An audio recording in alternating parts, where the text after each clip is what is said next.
Class 10th ये है आपका जो फर्स्ट टर्म का भी एग्जाम हुआ था 22-23 का मिड टर्म का, उसका सोल्यूशन। तो अभी मैंने बस सेक्शन 1 के सोल्यूशन बनाए हैं, बाकी सोल्यूशन आपको जल्द मिल जाएंगे। जिसमें से देखो जो फर्स्ट क्वेश्चन है वो कह रहा है the exponent of 2 in the prime factorisation of 144, यानी कि 144 का जो आपके पास प्राइम फैक्टराइजेशन आएगा उसका जो 2 का पावर है, एक्सपोनेंट मीन्स उसकी पावर, वो क्या होगा। एक बार हिंदी में क्वेश्चन देख लेते हैं। तो 144 के अभाज्य गुणनखंडों में 2 की घात बतानी है। तो देखो अब मैंने यहाँ पे इसका प्राइम फैक्टराइजेशन किया है, एलसीएम भी जिसको आप लोग बोलते हो वो निकाल के अब मैंने देख लिया कि 144 क्या आ रहा है, 2 into 2 into 2 into 2 into 3 into 3, यहाँ पे डबल लगे था। अब देखो हम देख सकते हैं कि जो 2 है वो 4 बार मल्टीप्लाई हो रहा है, इसलिए 2 की पावर 4, और जो 3 है वो 2 बार मल्टीप्लाई हो रहा है तो 3 की पावर 2। तो यहाँ पे हमने 2 की पावर पूछी गई थी, 2 का एक्सपोनेंट, तो 2 का एक्सपोनेंट विल बी 4। तो your answer is option B 4।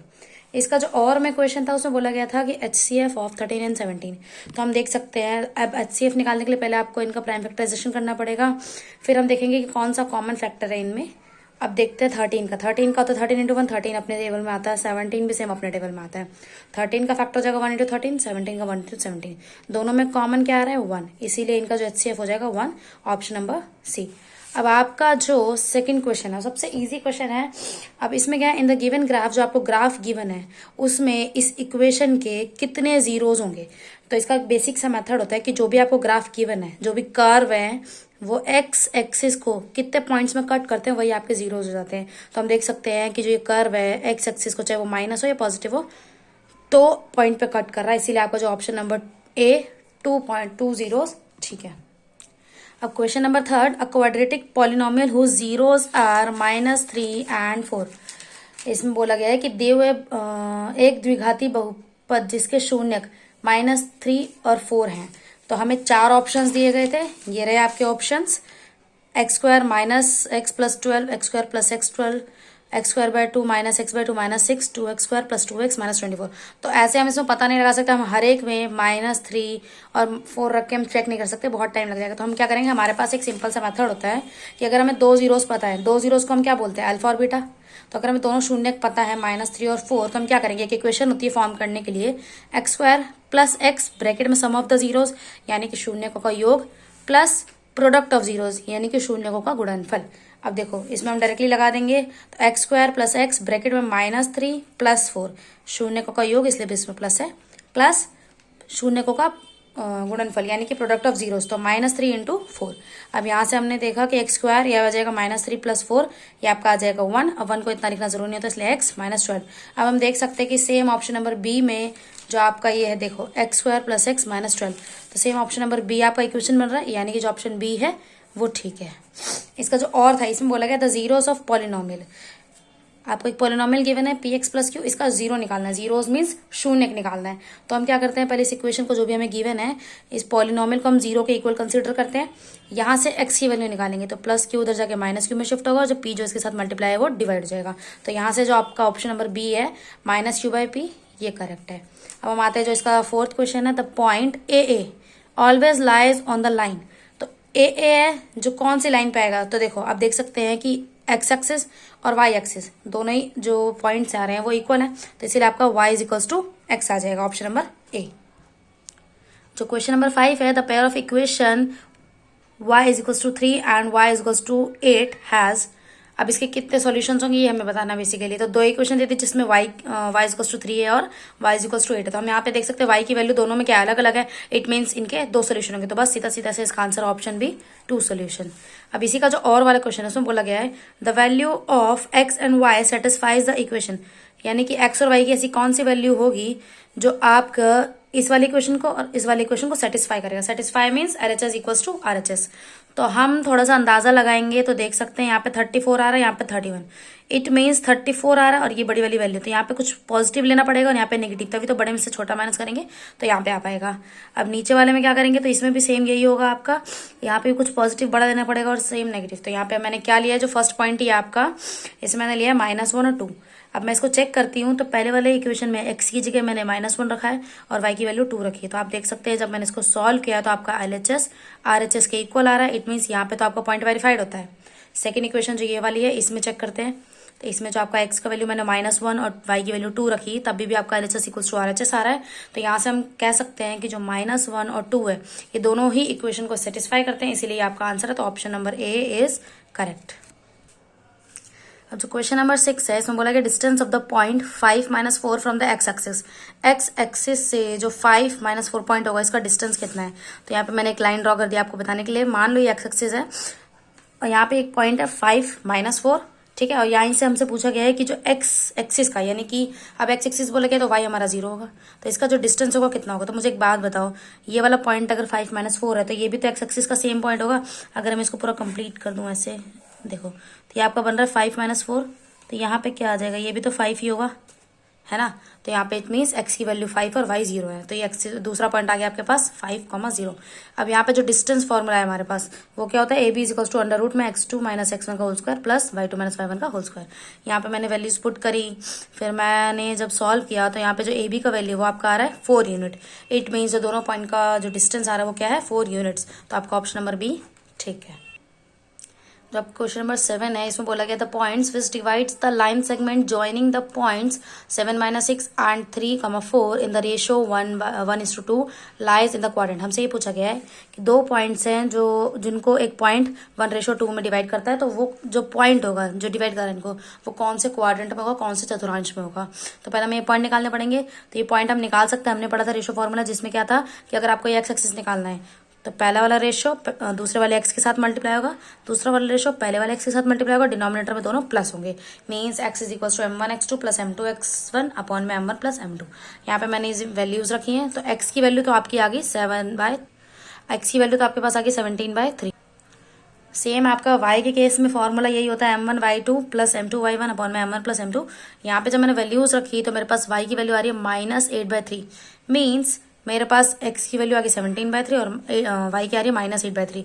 तो एक तरीके से इसको हम ले ले तो x पॉजिटिव आ रहा है और y नेगेटिव आ रहा है। तो मैंने आपके लिए क्वाड्रेंट बना दिए 4, जिसमें जो आपका फर्स्ट क्वाड्रेंट होता है उसमें x1 और x और y दोनों प्लस होते हैं, सेकंड में आपका x - y प्लस, थर्ड में जो दोनों माइनस होते हैं, और फोर्थ में x जो होता है प्लस का होता है और y एक्सिस जो होते हैं माइनस के होते हैं। तो इट मीन्स जो आपका सोल्यूशन आया है 17/3 एंड -8/3, एक पॉजिटिव दूसरा नेगेटिव है, तो ये आपका फोर्थ क्वाड्रेंट आ जाएगा। तो आपका जो इसका आंसर है ऑप्शन नंबर डी है। इसी का जो ऑप्शन में क्वेश्चन है, if the distance between P point and Q point, जिसके जो आपके कोऑर्डिनेट्स दिए हैं 4,0, 0,x is 5 units, then the value of x, हमें x की वैल्यू निकालनी है। तो ये जो दो पॉइंट्स आपके P Q, इसका डिस्टेंस हमें गिवन है 5 यूनिट, जिसके एक के तो कोऑर्डिनेट्स गिवन है, दूसरे के नहीं दिए हुए हैं, हमें फाइंड आउट करना है। तो डिस्टेंस फॉर्मूला से हम निकाल सकते हैं, आपको पता है डिस्टेंस फॉर्मूला ये होता है। इसमें मैंने जैसे जैसे वैल्यूज गिवन थी वो लिख दी है। अब देखो ये जो रूट है इसको मैं इधर शिफ्ट ले आई हूँ, तो यहाँ पे हो गया स्क्वायर। तो जब हम पिछली वैल्यूज को सॉल्व करते हैं तो यहाँ पे जो 5 का स्क्वायर 25 आ जाता है, यहाँ पे -4 बचता है, 0 -4 तो -4 ही बचेगा, प्लस में x का स्क्वायर, -4 का स्क्वायर आपका 16 हो जाएगा। तो ये इक्वेशन अभी मेरे पास आ जाती है। अब मैंने क्या करा, x को यहाँ ले आई, 25 ऐसे रहा, 16 माइनस में ले गई, तो यहाँ पे आ गया 9। अब 9 जो स्क्वायर यहाँ ये आ जाएगा रूट में, तो x की वैल्यू आ जाएगी 3। मीन्स जो आपका x का वैल्यू है वो कितना आ रहा है, 3। जो क्वेश्चन नंबर 8 है उसमें बोला गया है इन द गिवन फिगर, यही आपकी फिगर जिसमें आपका ट्राइंगल ACB और APQ, ACB नीचे वाला ट्राइंगल, APQ ऊपर वाला ट्राइंगल है, वो दोनों क्या है, सिमिलर है। इफ AB = 6, BC = 8, PQ = 4, then we have to find AQ। तो AQ किसके बराबर होगा, तो ये देखो यहाँ पे मैंने इनका लिख दिया मेजरमेंट, PQ 4 है, 6 सेंटीमीटर आपका AB और BC 8 है। यहाँ पे एक शॉर्टकट ट्रिक क्या है कि आप देख सकते हो कि जो 4 है, 4 का डबल 8 है, इस वाले ट्राइंगल का जो मेजरमेंट 4 है वो इस वाले ट्राइंगल का हाफ है। Means BC is double of PQ। तो बेसिकली जो आपका AB हो जाएगा वो डबल AQ के हो जाएगा। तो यहाँ पे हम 3 लिख सकते थे डायरेक्टली, पर अगर सॉल्व करना हो तो हम कैसे करेंगे, तो होगी आपके MCQ में डायरेक्ट टिक करने के बाद। अगर सॉल्व करने में आए तो कैसे करेंगे, तो देखो क्लास, जो आपके दोनों ट्राइंगल से सिमिलर है, तो सिमिलर प्रॉपर्टी से अगर दो ट्राइंगल सिमिलर होते हैं तो जो उनकी कॉरस्पॉन्डिंग साइड्स होती हैं वो आपस में क्या हो जाती है, प्रोपोर्शनल हो जाती है। तो यहाँ पे प्रोपोर्शनल क्या हो जाएगा आपका, BA/AQ इस इक्वल्स टू BC/PQ। अब यहाँ पे BA दे रखा है 6, AQ फाइंड आउट करना है, BC 8 है, PQ 4 है। जब इसको हम सॉल्व करते हैं तो हमारे पास जो AQ आ जाता है दैट इज 3 सेंटीमीटर। तो आपका ऑप्शन नंबर C 3 है, ठीक है। तो आपका नेक्स्ट क्वेश्चन है 9th, in two triangles ABC and DEF, AB/DE is equals to BC/FD, then they are similar, अब हमें बोला गया कि दो ट्राइंगल्स है जिनमें हमें कॉरस्पॉन्डिंग साइड्स, दो कॉरस्पॉन्डिंग साइड्स का प्रोपोर्शनल दे दिया है, तो बोला गया कि ये सिमिलर होंगे किस कंडीशन पे। तो आप बेसिकली यहाँ से भी पता लगा सकते हैं। देखो A B B C means B और बी कॉमन आ रहा है, डी ई और F D means D common आ रहा है। तो यहाँ पे एंगल बी और एंगल डी ये दोनों आपस में इक्वल होंगे, जब भी जाके तो ये सिमिलर हो पाएंगे। इसको मैंने यहाँ पे ट्राइंगल के फॉर्म में भी समझाने के लिए लिख दिया है आपको। तो आप देख सकते हो A B upon D E means A B upon D E ये दोनों प्रोपोर्शनल में है, and B C upon F D, तो B C upon F D ये रहा। तो इन दोनों का कॉमन एंगल जो है एंगल बी और इसका एंगल डी, तो angle B is equals to angle D, option number C आपका ठीक है। अब जो नेक्स्ट क्वेश्चन है क्वेश्चन नंबर 10, इसमें बोला गया the value of sine 30 minus cos 30 is. अब हमें बताना है कि साइन 30 माइनस कॉस 30 की जो वैल्यूज होंगी उसको सॉल्व करना है। तो क्या आएगा, तो साइन 30 आपका 1/2 होता है, कॉस 30 भी 1/2 होता है, दोनों को माइनस करेंगे तो 0, यानी कि ऑप्शन नंबर सी आपका ठीक। अब इसी के ऑप्शन में जो दूसरा क्वेश्चन दिया था कि if x is equal to a sine theta and y is equal to a cos theta then the value of x square plus y square, मतलब हमें इन दोनों का स्क्वायर निकालना है। तो x और y की वैल्यूज ये रही आपको गिवन है। अब इन दोनों का स्क्वायर निकालना मीन्स इसकी जो x की वैल्यू थी ए साइन थीटा और y की वैल्यू थी ए कॉस थीटा, इन दोनों का स्क्वायर निकाला, तो दोनों का मैंने स्क्वायर कर दिया है। अब इसका स्क्वायर सॉल्व करेंगे तो A square plus sine square theta, इसमें भी A square plus cos square theta. यहाँ से आपका ए जो है दोनों में कॉमन आ रहा है, कॉमन ले लिया मैंने, बच्चा क्या sign square theta plus cos square theta. अभी हमारी आइडेंटिटी होती है कि sign square theta plus cos square theta जो होता है 1 होता है, तो यहाँ पे मैंने इन दोनों की जगह 1 रख दिया है। ए स्क्वायर जो 1 से मल्टीप्लाई होगा ए स्क्वायर ही आ जाएगा, मीन्स जो आपका ऑप्शन नंबर डी है वो ठीक है। क्वेश्चन नंबर 11 बोला है if sine two A is equal to tan square 45 where A is an acute angle then the value of A is. अगर जो आपका sine two A tan square 45 के बराबर है, जहाँ पे ए जो एक एक्यूट एंगल है मीन्स न्यून कोण है, देन द वैल्यू ऑफ ए, हमें ए यानी कि जो न्यून कोण है उसका वैल्यू निकालना है। तो sine two A equal to tan square 45, tan 45 होता है 1, तो tan स्क्वायर tan 45 1 होता है, तो यहाँ पे मैंने 1 की वैल्यू रखी। अब यहाँ पे tan स्क्वायर है ना, तो हम यहाँ पे 1 का स्क्वायर कर देंगे, तो 1 का स्क्वायर 1 ही आता है। तो यहाँ पे क्या आ गया हमारे पास sine two A equal to 1। अब इसका मतलब 1 साइन की किसकी वैल्यू होगी, तो साइन 90 की। अब देखो 1 जो होती है साइन 90 की वैल्यू होती है, आपको याद होगी, तो sine 2a is equal to sine 90। अब साइन 2a और साइन 90 जब भी वैल्यू बराबर होंगे, जब इन दोनों की वैल्यूज बराबर होंगी, मीन्स इनका एंगल जो है वो आपस में बराबर है। तो 2a इज इक्वल टू 90, यहाँ से जो 2 मल्टीप्लाई में डिवाइड में जाएगा 45 आ जाएगा एंगल। तो ये आपका एक्यूट एंगल भी आ रहा है, न्यून कोण भी आ रहा है, तो यहाँ से आप कंफर्म कर सकते हैं कि जो आपका आंसर है वो सही है। तो option number B is correct. Question number 12 में क्या है कि हमें मीन दे रखा है डाटा का 47 और हमें पी का वैल्यू, तो यहाँ पे हमें पी की वैल्यू फाइंड आउट करनी है। तो पहले मैंने आपको जो टेबल है वो नॉर्मल बना के दे दिया है। अब मीन बोला तो मीन का एक ही फॉर्मूला जो हमें फिलहाल पता है वो क्या है कि sigma F I X I upon में sigma F I, sigma means summation total sum. तो यहाँ पे मैंने एक टेबल बना दी जिसमें एफ आई तो हमें गिवन था, उसमें से पी की वैल्यू निकालनी थी। अब एक्स आई निकालने का फॉर्मूला क्या होता है, X I is class mark, तो that is upper limit plus lower limit upon में 2। तो ये रही आपकी अपर लिमिट, ये रही लोअर लिमिट। तो यहाँ पे मैंने क्या करा, इन दोनों को प्लस करा, तो 20 ही आएगा, 20 अपॉन 2 10। सेम यहाँ पे नेक्स्ट प्लस करेंगे तो 20 प्लस 40 ये हो जाएगा 60, 60 अपॉन 2 30। तो हम देख सकते हैं यहाँ पे इन दोनों के बीच में कितने कितने का गैप है, 20 20 का। और सेम यहाँ पे हमारे पास कितना गैप आया 20, तो हम यहाँ पे 20 20 प्लस कर देंगे टाइम बचाने के लिए। तो मैंने 20 20 प्लस कर दिया, 90 आ गया यहाँ पे। अब F I X I means in दोनों को मल्टीप्लाई करना, तो मैंने यहाँ पे मल्टीप्लाई कर दिया, तो ये वैल्यूज आ गई आपके पास। अब ये हो जाएगा 70p, यहाँ पे टोटल आ गया 1980 प्लस 70p, और यहाँ पे जो आपका एफ आई का प्लस आया वो आया 48 प्लस p। अब यहाँ पे जो मीन का फॉर्मूला है that is mean is equals to sigma F I X I upon में एफ आई, यहाँ पे मैंने फॉर्मूले में डाल दिया। अब आप देख सकते हैं कि ये इक्वेशन फॉर्म हुई जिसमें ये जो नीचे डिवाइड हो रहा था ये हो गया मल्टीप्लाई में, ये रहा। अब इसको हम सॉल्व करेंगे, पहले 47 को इससे मल्टीप्लाई, फिर 47 को p से मल्टीप्लाई। ये इक्वेशन जब इसको हम सॉल्व कर रहे हैं तो हमारे पास जो p की वैल्यू है वो आती 276 अपॉन 23 मीन्स 12। तो ऑप्शन नंबर डी जो 12 है वो आपका करेक्ट आंसर है।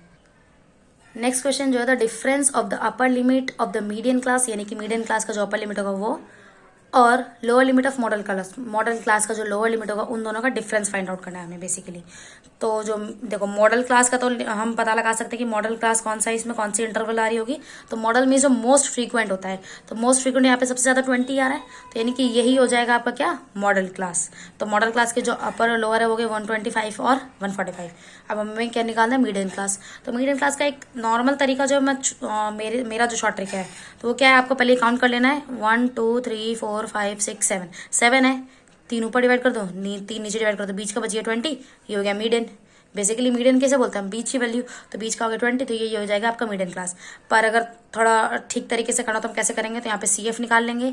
सी एफ आपको पता ही है कैसे निकालते हैं, इसको लिखेंगे पहले, फिर इन दोनों को प्लस करके, फिर इन तीनों को प्लस करके, ऐसे प्लस करते जाएंगे। यहाँ पे सी एफ आता जाएगा। तो सी एफ का जो टोटल एन है, एन कितना आया 67। अब एन बाय 2 निकालेंगे, 33.5 आया हमारे पास। तो हम चेक करेंगे जो 33.5 वो किसके बीच में आएगा, यहाँ पे सी एफ की टेबल में। तो देखो 33.5 इधर 22 में तो आएगा नहीं, उसके बाद ही आएगा, और 42 के पहले आएगा, तो यानी कि इस वाले रेंज में आएगा।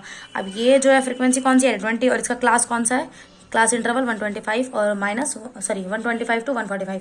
तो ये आपका सेम इंटरवल हो गया मिडिल क्लास का और मॉडल क्लास का। तो मीन्स इसमें क्या करना, upper limit minus lower limit, इन दोनों को जब मैंने माइनस किया तो मेरे पास आता है देखो 20। तो आपका जो option number C 20 that is correct. Question number 14 बोला गया, if the area of a circle is numerically equal to twice its circumference the diameter of the circle is. Means एक सर्कल है जिसका एरिया जो है उसके सर्कमफ्रेंस मीन्स परिधि के बराबर है। तो सर्कमफ्रेंस ऑफ सर्कल क्या होता है 2πr, और एरिया क्या होता है पाई आर स्क्वायर। तो जो आपका एरिया है वो सर्कमफ्रेंस के दुगुना है। अब दुगुना है तो 2 मैंने मल्टीप्लाई में ले लिया, तो pi R square is equal to 2 into 2πr। यहाँ पे देखो पाई से पाई कैंसिल हो गया, आर से ये आर स्क्वायर कैंसिल हो गया, तो यहाँ से बचा सिर्फ आर, यहाँ से ये दोनों गए तो क्या बचा 2 इंटू 2। तो ये तो हो गया आपका रेडियस। अब हमें डायमीटर निकालना था, तो डायमीटर के लिए क्या कर लेंगे इसको डबल, तो 8 आ जाएगा, और जो कि आपका ऑप्शन नंबर सी ठीक है। क्वेश्चन नंबर 15 में a circular arc of a length 22 centimetre subtends an angle at centre of a circle of radius 21 centimetre, then the value of theta is. हमें बेसिकली थीटा निकालना है, जिसमें से जो ये सर्कमफ्रेंस पूरा अगर सर्कल ड्रॉ करे तो उसका छोटा सा हिस्सा ये आर्क है, चाप है, तो इसका हमें परिधि दी हुई है 22 सेंटीमीटर। तो यहाँ पे एक तरीके से सेक्टर का सर्कमफ्रेंस हो गया, तो हमें इसका क्या सर्कमफ्रेंस दिया हुआ है, तो इसका भी सेम फार्मूला होता है जैसे आपका एरिया का होता है ना, थीटा बाय 360 इंटू में पाई आर स्क्वायर। सेक्टर का जब आप एरिया निकालते हो तो ये फार्मूला आता है। तो सेम अगर आप इसका सर्कमफ्रेंस गिवन है तो ये फार्मूला हो जाएगा, पाई आर स्क्वायर की जगह क्या आ जाएगा 2πr। तो इसमें आप सर्कमफ्रेंस गिवन है कितना 22 लिख लिया इक्वल्स टू में theta by 360, theta is angle into में 2πr मीन्स हमें जो सर्कमफ्रेंस गिवन है इसीलिए हमने ये फार्मूला लिया है। अब यहाँ पे आप देखो पाई की वैल्यू में रख दी 22/7, आर आपका 21 गिवन है। अब देखो 20 is equal to theta by 360 into 2 into 22/7 into 21। 7 से गया 21 आया 3, 22 से 22 कट गया, क्या बचा यहाँ पे देखो, इसको इससे मल्टीप्लाई कर देंगे 2 3 6, इसको मिलेगा यहाँ डिनोमिनेटर में, और थीटा बाय 360 यहाँ बच गया। जो 360 नीचे डिवाइड में हो जाएगा मल्टीप्लाई में, तो ये हो जाएगा 360/6 इज इक्वल टू थीटा। इसको इससे डिवाइड करेंगे आ जाएगा 60, तो थीटा की वैल्यू आ गई आपके 60। मीन्स ऑप्शन नंबर जो सी 60 है वो ठीक है। सेक्शन 1 का जो आपका लास्ट क्वेश्चन है उसमें बोला गया है, in the given figure 3 sectors of a circle radius 7 centimetre making an angle of 80 degree 60 40 at the centre are shaded the area of shaded region. मतलब 3 सेक्टर दिए हुए हमें, एक 80 डिग्री का, एक 60 और एक 40 का, जिनका रेडियस सेम है 7 सेंटीमीटर। अब इनको शेड कर दिया गया। अब बोला गया तीनों का एरिया निकालना है, तो हम बेसिकली क्या कर सकते हैं, अलग अलग निकालो पहले, फिर उनको प्लस कर दो, या फिर तीनों का एंगल प्लस कर दो और डायरेक्टली निकालो। तो मैंने क्या करा, शॉर्टकट टाइम थोड़ा बचाने के लिए तीनों का एंगल प्लस कर देते, तो आगे 180। अब 180 अब एरिया ऑफ शेडेड रीजन यानी कि सेक्टर है, तो सेक्टर का फॉर्मूला क्या होता है आपका थीटा बाय 360 अपॉन में मल्टीप्लाई में पाई आर स्क्वायर। सेक्टर मीन्स त्रिज्याखंड, तो यहाँ पे थीटा बाय 360 इंटू में पाई आर स्क्वायर। थीटा क्या आ जाएगा आपका 180। तीनों का एक साथ पूछा गया हमसे, अलग अलग तो पूछा नहीं गया जो हम अलग अलग निकाले, तो एक साथ के लिए मैंने तीनों का एंगल लिख दिया 180 अपॉन 360 इंटू में 22/7 पाई की वैल्यू आर स्क्वायर। रेडियस हमें 7 की बनता, तो 7 इंटू 7। यहाँ पे जब हम सॉल्व करेंगे तो देखो इस 7 से 7 गया, 180 को जब 360 से काटेंगे 2 आएगा, 2 को 22 से काटा 11 आया। अब यहाँ पे क्या बचा आपका 11 इंटू 7 77। तो आपका ऑप्शन नंबर है 77 सेंटीमीटर स्क्वायर आंसर ठीक है। ठीक है, आइए तो आपका हो गया पार्ट ए का सेक्शन 1 खत्म। सेक्शन 2 की जो वीडियो है वो जल्दी आ जाएगी। होप आपको समझ में आया होगा। थैंक्स।